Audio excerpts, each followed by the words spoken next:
Oi pessoal, tudo bem com vocês? Eu estou bem. Vamos caminhar mais um pouquinho? Vamos seguir aí, conhecer a história de Eliseu, ministério de Eliseu. Devo falar para vocês que eu nunca estudei esse pedaço, esse trecho da Bíblia, assim com afinco, com profundidade. Estou gostando muito, aprendendo, reaprendendo, relembrando de vários atributos de Deus, o modo como Deus conduz a história, o modo soberano. Lembre-se disso, a história de Elias e de Eliseu vai apontar para, entre outras coisas, para a soberania de Deus. Deus controla tudo, controla a chuva, controla o fogo, controla tudo, absolutamente tudo. Disciplina, mata os seus inimigos. Deus controla todas as coisas. Nós podemos dizer que há algo fora do controle de Deus? Não, porque senão ele não é Deus. Porque se há algo que está fora do controle de Deus, esse algo é superior a Deus. Isso aí Deus não coloca a mão. Então esse é algo superior a Deus. Mas com o Deus verdadeiro, o Deus da Bíblia, não é assim. Ele é soberano e ele faz o que ele quiser. E nós aprendemos lá atrás que tudo o que ele faz é bom. Sim, às vezes nós não entendemos, mas tudo o que ele faz é bom. E ele faz o que ele quiser, do modo como ele quiser, na hora que ele quiser. E nós devemos fazer o que com isso? Nos alegrar e nos submeter à sua mão poderosa, generosa, bondosa e justa, porque Deus também age com justiça, punindo o mal.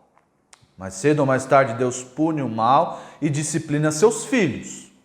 Deus disciplina os seus filhos. Nós vamos aprender um pouco disso hoje. Quem está ligado aí na lição já está com o caderninho aberto, caneta e lápis na mão, e a Bíblia também já está aberta em 2 Reis 8. A partir do versículo 7, 2 Reis 8, dos versículos 7 até o versículo 15. E a nossa mensagem central hoje é que Deus cumpre as suas promessas. Deus cumpre suas promessas. Como assim, pastor? Deus cumpre suas promessas. Nós vamos ver nesse texto, dos versículos 7 a 15, que isso aqui é um cumprimento de uma promessa que Deus fez a Elias. É mesmo? É mesmo. Quem já juntou os pontos aí, quem é rápido no pensamento, já lembrou dos textos, já lembrou, isso aqui aconteceu lá no Monte Horebe, quando Deus falou com Elias. Olha só, Deus cumpre as suas promessas. Os pequenininhos, da idade de 3 a 7 anos, já aprenderam isso com a professora Aline. Já aprenderam isso, que Deus cumpre as suas promessas. Vocês ainda não aprenderam.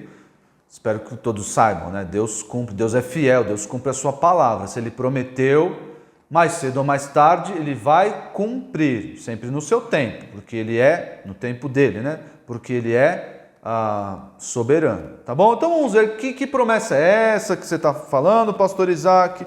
Eu não estou lembrado, vamos ver. Veio Eliseu a Damasco. Olha esse trecho, veio Eliseu a Damasco. Onde fica Damasco? O que é Damasco? Damasco é aquela fruta que a gente come. Veio Eliseu comer um monte de damasco. Não sei se vocês já comeram damasco, eu gosto muito de damasco, uma delícia. Rebeca também come comigo damasco, é uma delícia. Mas que Damasco é esse? Damasco era a capital da Síria. Vocês lembram do Império Sírio, que vivia ali com seus embates com Israel? Sim. E vai ter bastante coisa daqui para frente, vai ter muita coisa daqui para frente. Mas o que Eliseu estava fazendo em Damasco? A Síria não era inimiga de Israel? Não era inimiga? O que Eliseu estava fazendo lá? Vocês lembram, olha só, eu queria estar aqui na sala de aula para fazer umas perguntas e ver se vocês estão espertos. Uma pena, viu? Quarentena. Mas vocês lembram que veio um general da Síria, lá de Damasco, que era ali o general que estava sempre ao lado do rei. participava inclusive com o rei das cerimônias ali. Que general é esse? O general Naamã, comandante do exército da Síria. Sim, Naamã lá atrás veio, procurou, ficou sabendo de Eliseu e procurou Eliseu para ser curado da lepra. E ele foi assim curado da lepra. Eliseu falou para ele, ó, vai lá, toma um banho no Jordão e você vai sair curado. Ele foi, fez e aconteceu conforme a palavra de Eliseu. Então, Eliseu está voltando a Damasco, ele volta para Damasco, não como um israelita qualquer.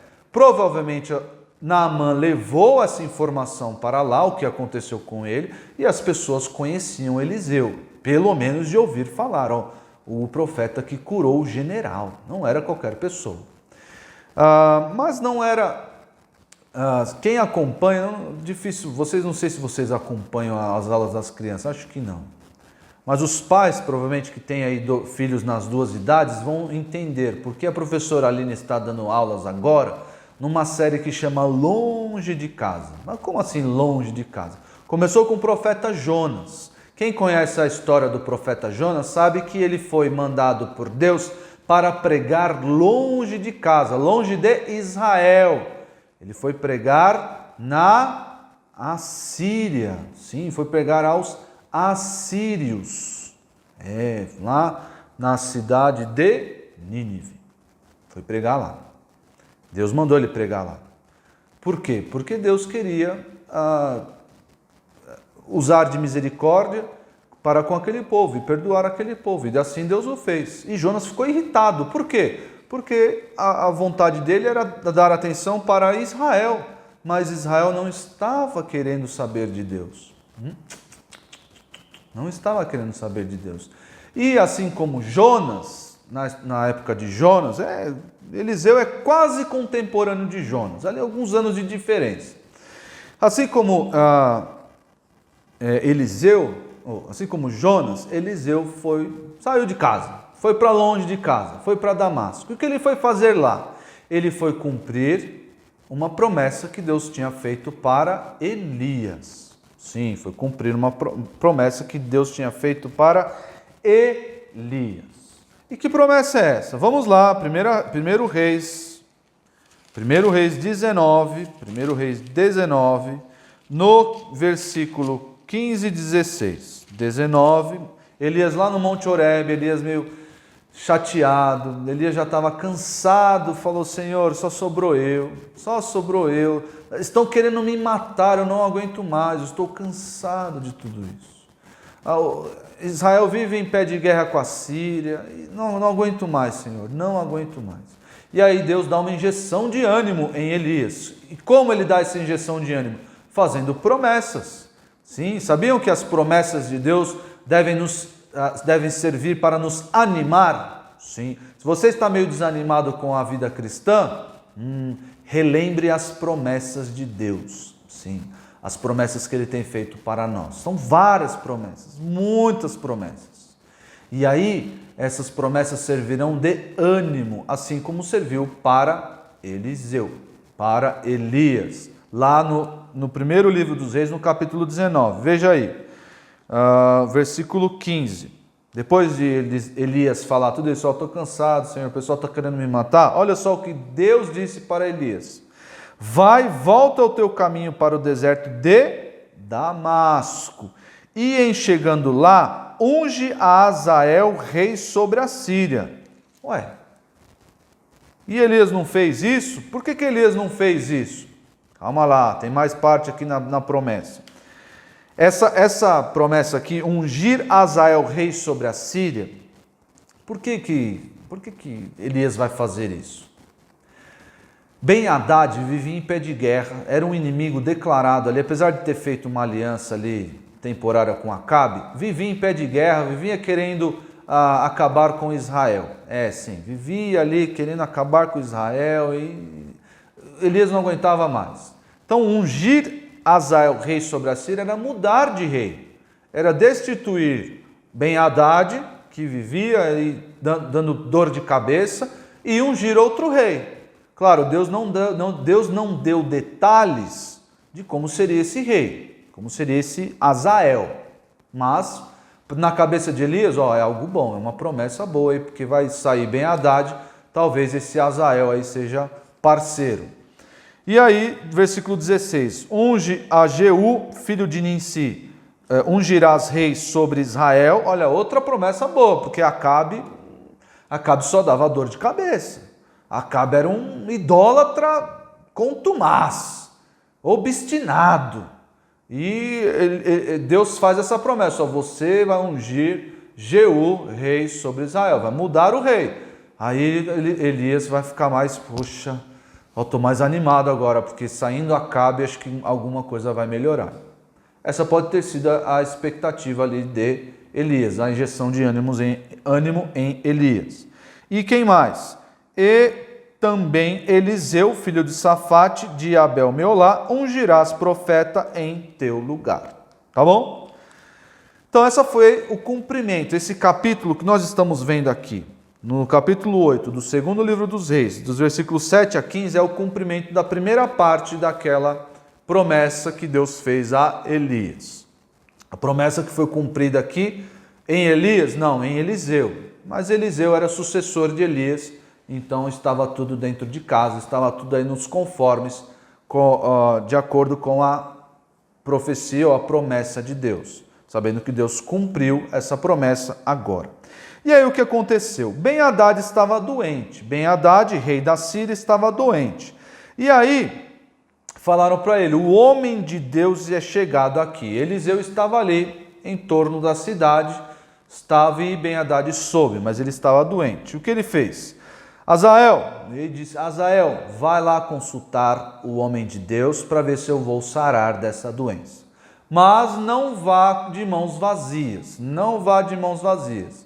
Leva lá uns presentes, vejam aí, versículo 9. Foi, pois, Azael encontrar-se com ele, levando consigo um presente, a saber, 40 camelos carregados de tudo que era bom de Damasco. Bastante comida, hein? Bastante comida, 40 camelos. Olha só, 40 camelos de muita comida e de coisas boas, não é só comida, né? Deve ter joias preciosas, ouro, especiarias, muita coisa. Por quê? Porque esse povo, nós quando queremos agradar alguém, o que nós fazemos? Nós levamos presentes. Aqui não fica claro se Azael queria comprar o favor de Eliseu ou não. Não fica claro. Nós não podemos afirmar assim, ele foi querendo comprar. Não, levou presentes, não tem problema. Para o texto bíblico parece não haver problema, tá bom?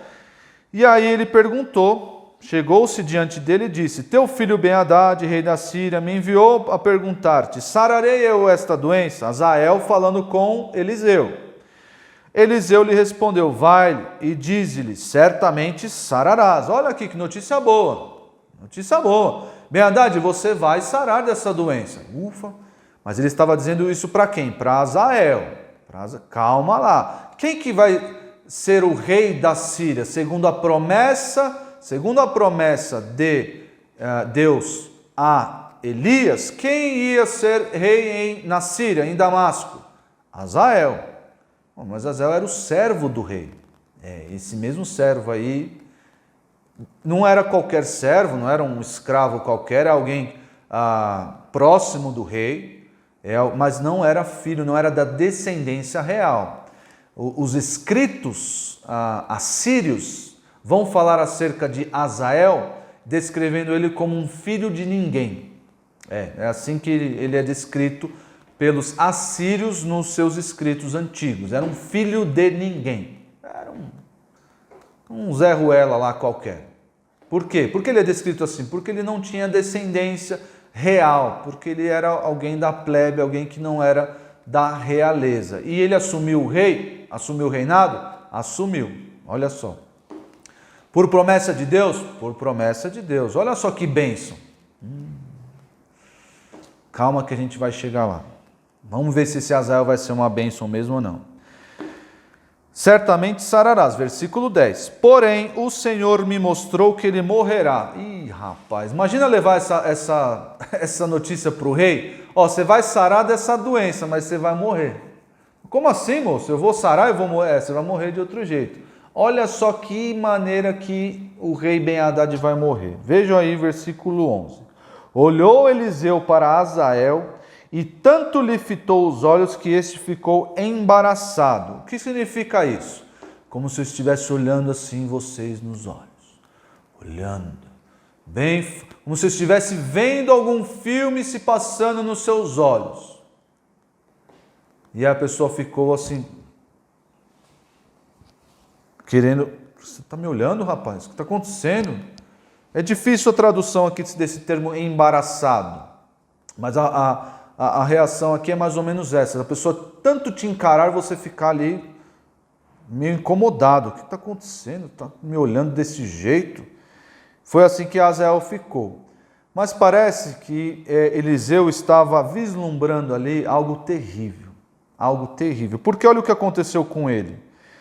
Tanto lhe fitou os olhos que Azael ficou embaraçado. E o que aconteceu? Chorou o homem de Deus. Ué, chorou de tanto ter ficado com o olho aberto, aí secou os olhos e... Não, não foi isso. Ele chorou. E o texto explica por que ele chorou. Porque Azael pergunta para ele, por que chora, meu senhor? Você está chorando? E Eliseu disse, porque sei o mal que hás de fazer aos filhos de Israel.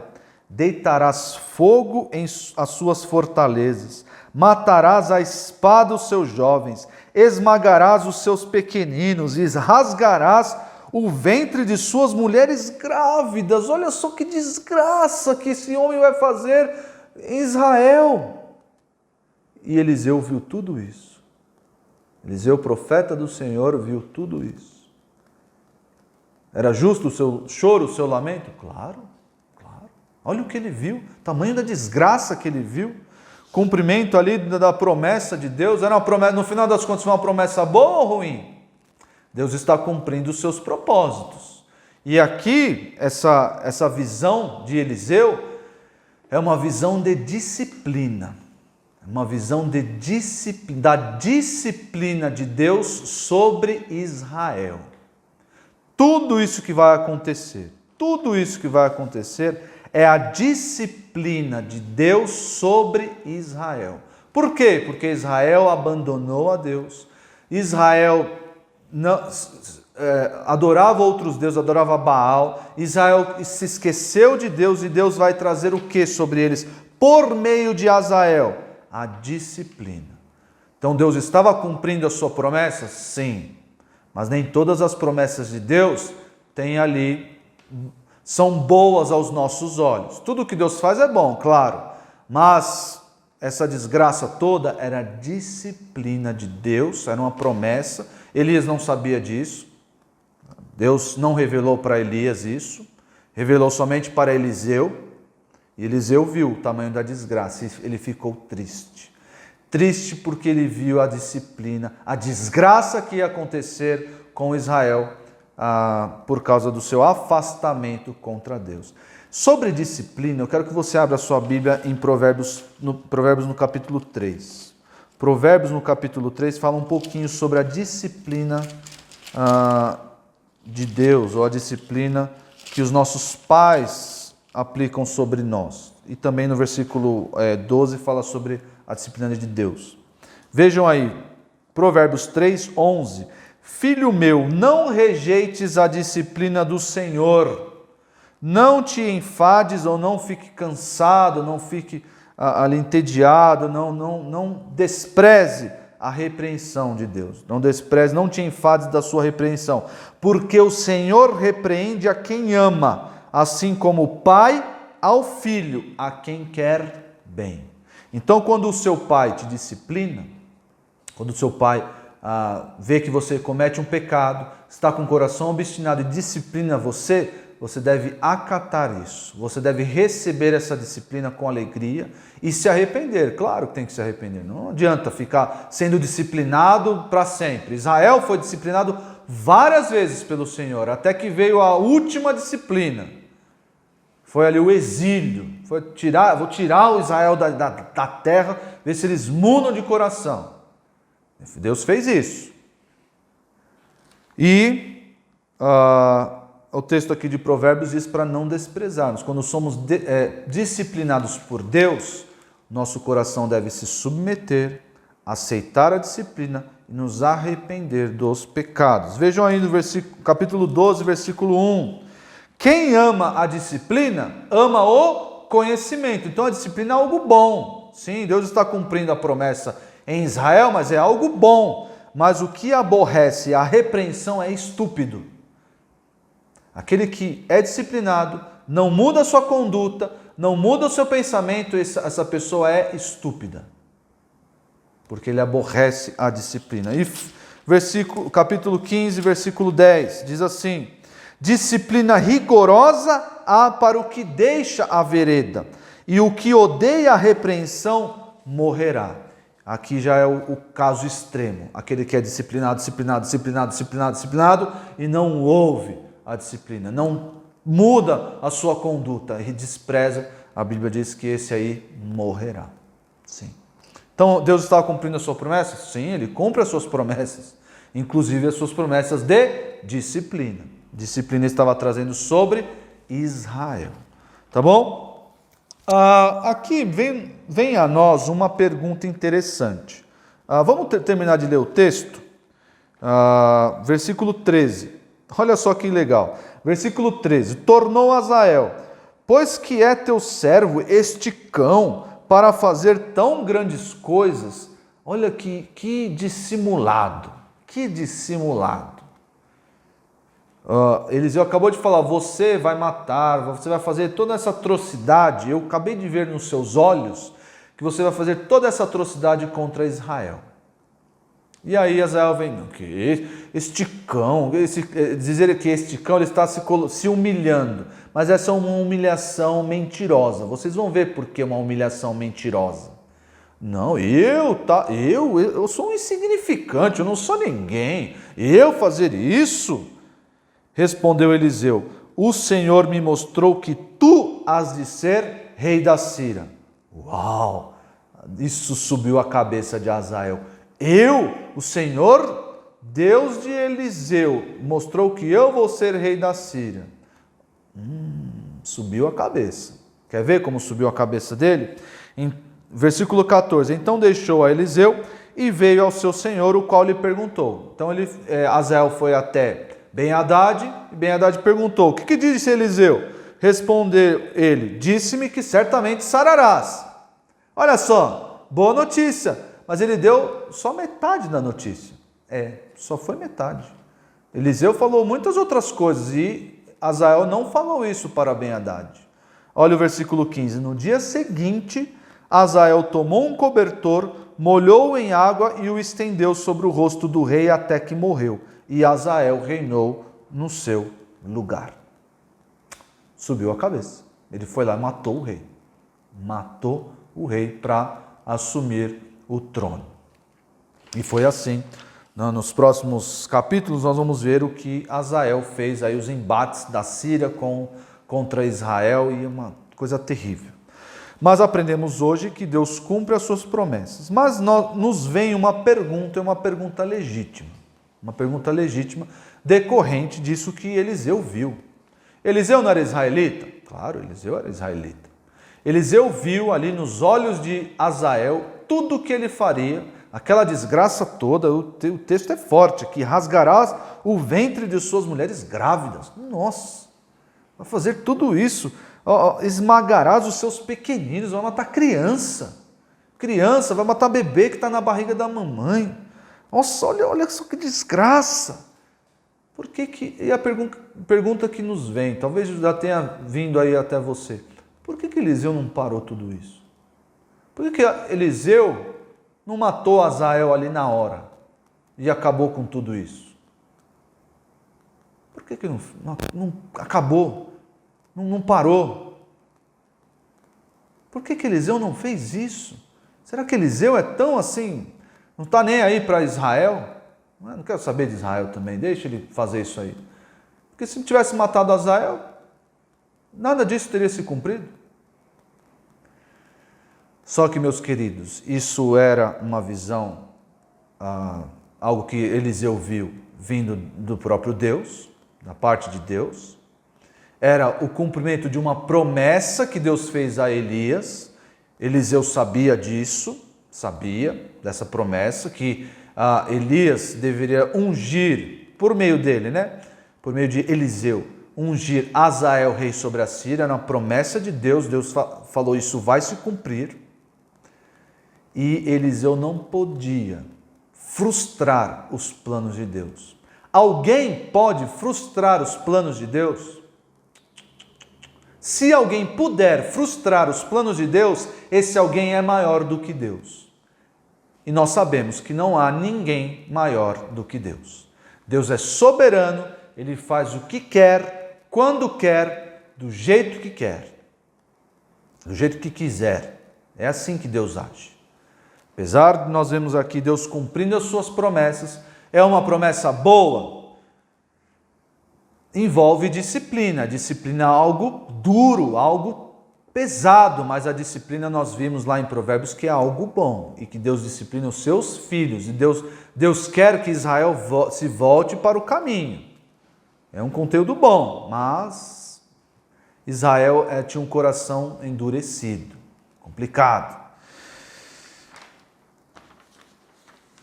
E nós aprendemos que ninguém pode impedir os planos de Deus. Ninguém pode impedir Deus de cumprir os seus planos. Inclusive esse plano aqui, tão triste, tão terrível, ali cheio de sangue. Mas Deus iria cumprir isso. Ninguém pode frustrar os planos de Deus, porque Ele é soberano. E por falar em planos de Deus, abra sua Bíblia em 2 Pedro, rapidamente, segunda carta de Pedro, no capítulo 3. Vejam aí comigo, segunda carta de Pedro, no capítulo 3, diz assim, a partir do versículo 1. Amados, esta é agora a segunda epístola que vos escrevo.